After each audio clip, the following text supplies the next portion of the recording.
ભાવનગર જિલ્લાના ખેડૂતોએ રાહત પેકેજને આવકાર્યું છે। ખેડૂતોની સહાયના બદલે દેવું માફ કરવાની માંગ। દેવું માફ થવાથી ખેડૂતો ચિંતાથી મુક્ત થશે।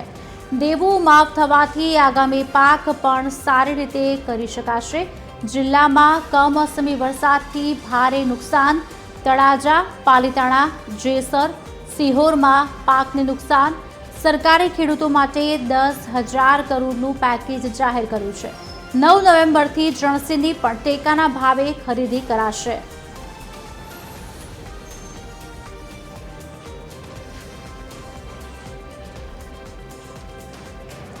9 નવેમ્બરથી ટેકાના ભાવે જણસીની ખરીદી કરવામાં આવશે। 10,000 કરોડનું પેકેજ જાહેર કર્યું છે સરકારે ખેડૂતો માટે। ભાવનગર જિલ્લાના ખેડૂતોએ આ રાહત પેકેજને આવકાર્યું છે। ખેડૂતોની સહાય બદલે દેવું માફ કરવાની પણ માંગ કરવામાં આવી હતી।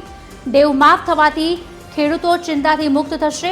દેવું માફ થવાથી આગામી પાક પણ સારી રીતે કરી શકાશે। ખેડૂતોનું નિવેદન, દેવું માફ થવાથી ખેડૂતોની ચિંતામાં પણ જે ચિંતા છે તે ઓછી થશે।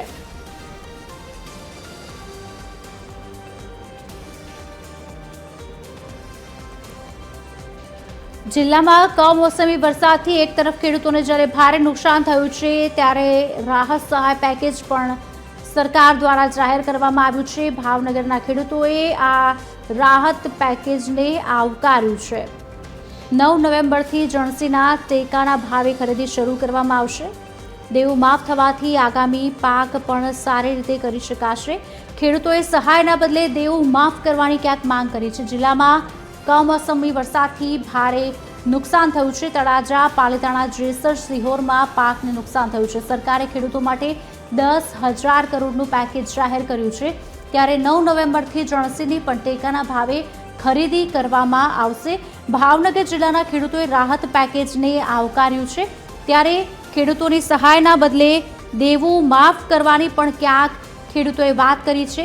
એવું કહ્યું છે કે દેવું માફ થવાથી ખેડૂતો ચિંતાથી મુક્ત થશે।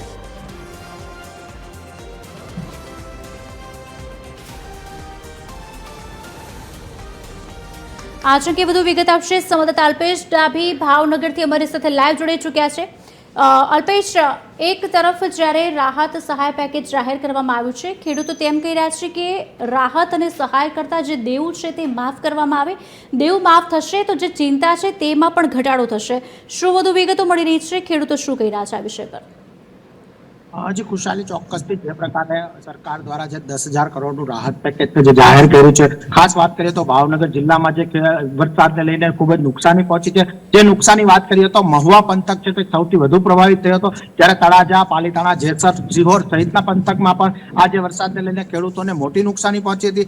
આ જે નુકસાની પહોંચી છે તેને લઈને જે સરકાર દ્વારા જે મુખ્યમંત્રી દ્વારા, કૃષિ મંત્રી દ્વારા જે પ્રકારે સરકાર જે પેકેજ જાહેર કરવામાં આવ્યું છે તેને અહીંના ખેડૂતો છે તેને આવકાર્યું છે। તે રાહત પેકેજ એક તો ઝડપથી સર્વે થયો, જે પંચરોજ કામ થયું અને ત્યારબાદ ઝડપથી આ પેકેજની જાહેરાત કરી છે। એક પ્રકારે ખેડૂતોમાં ઉત્સાહનો માહોલ છે, પરંતુ બીજી તરફ જે ખેડૂતોની મુશ્કેલી છે તે પણ હજુ યથાવત છે, કારણ કે હજુ ખેતરોમાંથી પાણી સુકાયા નથી। જે શિયાળો પાક લેવો જોઈએ તે શિયાળો પાક ક્યાંક ને ક્યાંક ખેડૂતો લઈ શકે નહીં તેવી પરિસ્થિતિ છે। તેને લઈને ક્યાંક ને ક્યાંક જે ખેડૂતોનું જે મંડળી છે, કોઈ બેંકનું દેવું છે, તે દેવામાં દિવસે ને દિવસે જે વધતું જાય છે તેને લઈને ખેડૂતો દ્વારા ચોક્કસથી દેવું માફ કરે તેવી પણ માંગ ઉઠી છે। પરંતુ જે રાહત પેકેજ છે તેને લઈને ખેડૂતો દ્વારા આવકારવામાં આવ્યું છે। ત્યારે આપણે અહીંના ખેડૂતો સાથે સીધી વાત કરશું। ખેડૂતો આ રાહત પેકેજને લઈને શું કહે છે? આપનું નામ? મારું નામ સહદેવસિંહ ગોહિલ। સદસ્ય જે ખેડૂતોનું રાહત પેકેજ જાહેર કર્યું છે, નુકસાની થઈ છે, કઈ રીતે ખેડૂતો જોવે છે આ રાહત પેકેજને લઈને? ખેડૂતોને કેવી રાહત? હવે રાહત પેકેજ જે કાલ રાત્રે જાહેર કરવામાં આવ્યું 10,000 કરોડ એટલે રકમ ઘણી બધી કહેવાય, અને જે ત્વરિત નિર્ણય લઈને જાહેર કર્યું છે એ બદલ મુખ્યમંત્રી શ્રી અને કૃષિ મંત્રીનો આભાર। ભાવનગર જિલ્લાના કૃષિ મંત્રી હોય ત્યારે અપેક્ષા પણ વધારે હોય, પણ જે દેવા નાબૂદીની વાત છે એને પણ સરકારે ધ્યાનમાં લેવાની જરૂર છે, કારણ કે અસાધ્ય રોગ એક જે ખેડૂતોની અંદર ગરેલો છે દેવાનો, અને દેવું વારસાગત જે મળતું જાય છે, ખાસ કરીને જો જોવે તો હાથબારની અંદર ઉત્તર નોંધની અંદર અમારા ખેડૂતોના જે સંતાનો છે એને વારસામાં જમીન મળે તો દેવા સાથેની જમીન મળે છે। ખરેખર સરકારે એ પણ ધ્યાનમાં લેવું જોઈએ, અને અત્યારે ત્વરિત ચૂકવણાની જે પદ્ધતિ છે એ તરત લાગુ કરે તો અમે શિયાળુ પાક પણ લઈ શકીએ।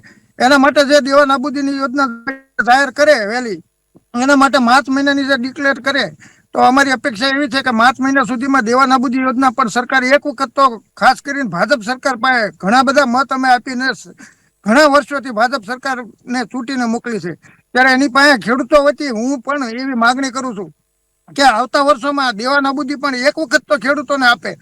ઉદ્યોગોને જો રાહત આપવામાં આવતી હોય તો ખેડૂતોને પણ ઉદ્યોગ ગણી અને રાહત આપવી જોઈએ એવી માગણી છે.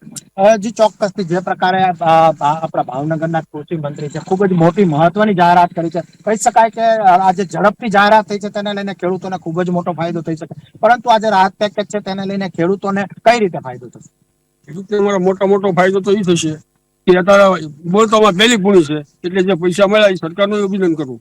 પણ હવે અત્યારે શિયાળુ સિઝન કરવાની છે એટલે અમારે ખર્ચો તો કરવાનો છે, જેમ કે જીરાનું બિયારણ, ઘઉંનું બિયારણ વત્તા દવા, એટલે આ અમારું જે પેકેજ છે એ તો બધું અમે વતન જાય જે અમારું લેવાનું છે તો ઊભું જ રહેવાનું છે, કેમ કે બેંક અમને કાલે નોટિસ આપવાની જ છે. એટલે રાહત ઘણું પણ જો આથી વધારે દેવામાં નાબૂદી કરે તો અમને વધારે લાભ થાય છે. એ ચોક્કસથી ખેડૂતો દેવામાં નાબૂદીની વાત કરે, પરંતુ શિયાળો પાક કરવા માટે જે બિયારણ છે તેને લઈને ક્યાંક ને ક્યાંક રાહત પેકેજ છે ખૂબ જ મહત્વનું ગણાશે. શું લાગે છે આનાથી તમે નવી નિપજ છે તો કરી શકશો?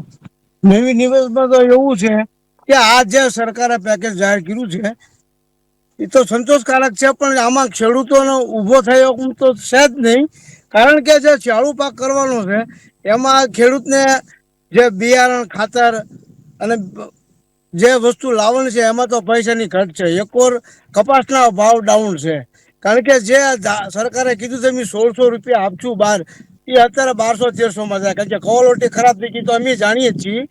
પણ સરકાર થોડોક ભાવ વ્યવસ્થિત આપે તો ખેડૂતોને થોડુંક ફાયદારૂપ થાય એવું છે. બસ એટલું કહેતા જ અભિનંદન. ચોક્કસ જે પ્રકારે રાહત પેકેજ આપ્યું છે ખેડૂતોને કઈ રીતે મળશે? નાના ખેડૂતો છે તેને કઈ ફાયદો થાય આજે, કારણ કે હેક્ટર દીઠ જે જાહેરાત કરી છે?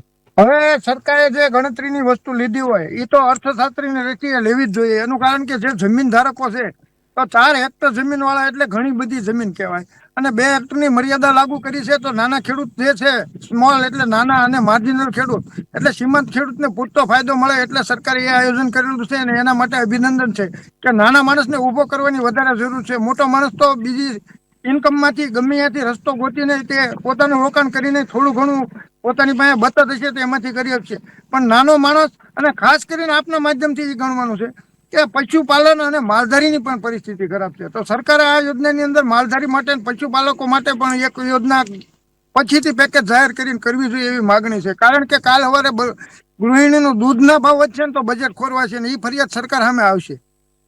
તો અત્યારે જે પશુપાલકો છે એના માટે પણ યોજના લાગુ કરવી જોઈએ એવી માગણી છે. જે ચોક્કસથી જે પ્રકારે ખેડૂતો દ્વારા જણાવ્યું જે રાહત પેકેજ છે તે નાના ખેડૂત માટે ખૂબ જ ફાયદાકારક થશે. નાના ખેડૂત છે તે ઉભા થઈ શકશે.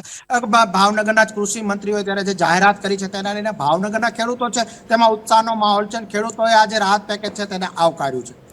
જી અલ્પેશ, આભાર સમગ્ર વાતચીત કરવા બદલ. તો એક તરફ રાહત પેકેજ આવકાર્યું છે, બીજી તરફ પણ એ જ ચિંતા છે કે દેવું કદાચ ક્યાંક માફ થયું હોત તો ધીરે ધીરે ખેડૂત પણ ક્યાંક ઊભો થયો હોત.